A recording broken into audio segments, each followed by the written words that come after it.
Daf Yomi Tractate Bava Batra, page 92a, top of the page, with the words, the new Mishnah, Hamocher Peros L'Chavero, starting the new chapter, called Hamocher Peros.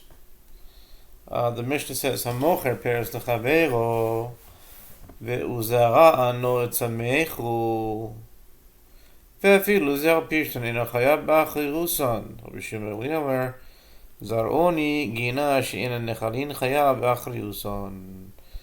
With regard to one who sells produce to another that is sometimes purchased for consumption, sometimes for planting, and the buyer planted it, and it did not sprout, and even if he has sold flax seeds which are only occasionally eaten, the seller does not need to bear financial responsibility for them, meaning he is not required to compensate the buyer, since the buyer did not specify that he purchased the produce in order to plant it. The seller can claim that he assured the buyer intended to eat it.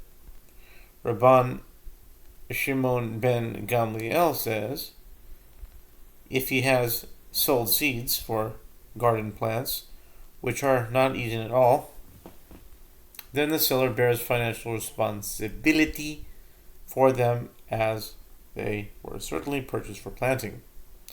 The Talmud says, Itmar Hamoicha Shalachvera Nimsan Nagchan Rav Amar Hareze Mekach Taus Ushmunama Yochaloima Loi Lishchita Mechartiv Lach.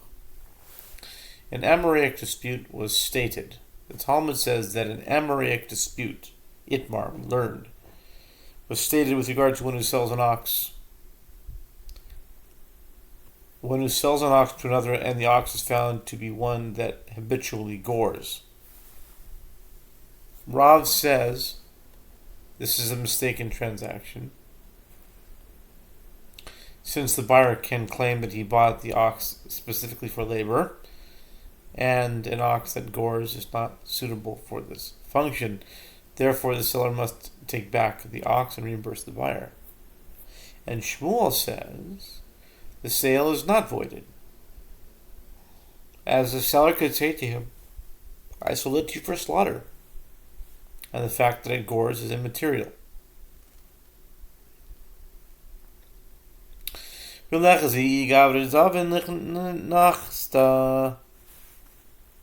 Lenichsta.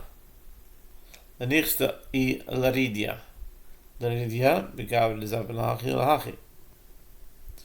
The Gemara suggests, but let us see if the buyer is a man who generally purchases oxen for slaughter, in which case it can be presumed that he also purchased this ox for slaughter, or if he is a man who generally purchases oxen for plowing, in which case I don't see why this is relevant. I mean, when someone buys something, they make small talk first, and and when they get more serious about it, these things are not left out. I guess these cases are in the rare case that they're left out. When you buy something, you write up a bill of sale, and you say what you want it for, and selling something is not just going in there and that's it. It's just you're doing a little bit more talking. So I don't know why we're dealing with cases where it wasn't talked about. But anyway, in which case it can be presumed that he also purchased the ox for plowing. Whereas the dispute concerns a man who sometimes purchases his oxen for this purpose and sometimes for that purpose. So it is uncertain for which purpose he had purchased his ox. Well, actually, the one persists, but let us see the payment he made. How much was it? Since an ox fit for plowing cost more than one fit only for slaughter, the purpose for which the ox was purchased will be apparent from the price paid. Lo tzricha. The ayak bisra become a demei ridia. The Gemara answers no. It is necessary to discuss the case where the price of an ox to be slaughtered for its meat appreciated and reached the value of an ox for plowing, But if the price the disparity is significant, there is no dispute. The Gemara asks, if so, for the sake of what practical difference did they discuss the case? Even if the ox was not suitable for the buyer's purposes, you could sell it for the same price that the ox that he needs. The Gemara answers, the practical difference is with regard to the effort of selling the ox in order to recover its value, who must go to the effort of doing so?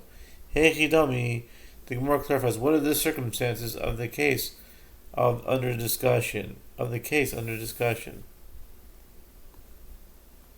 It's 92a.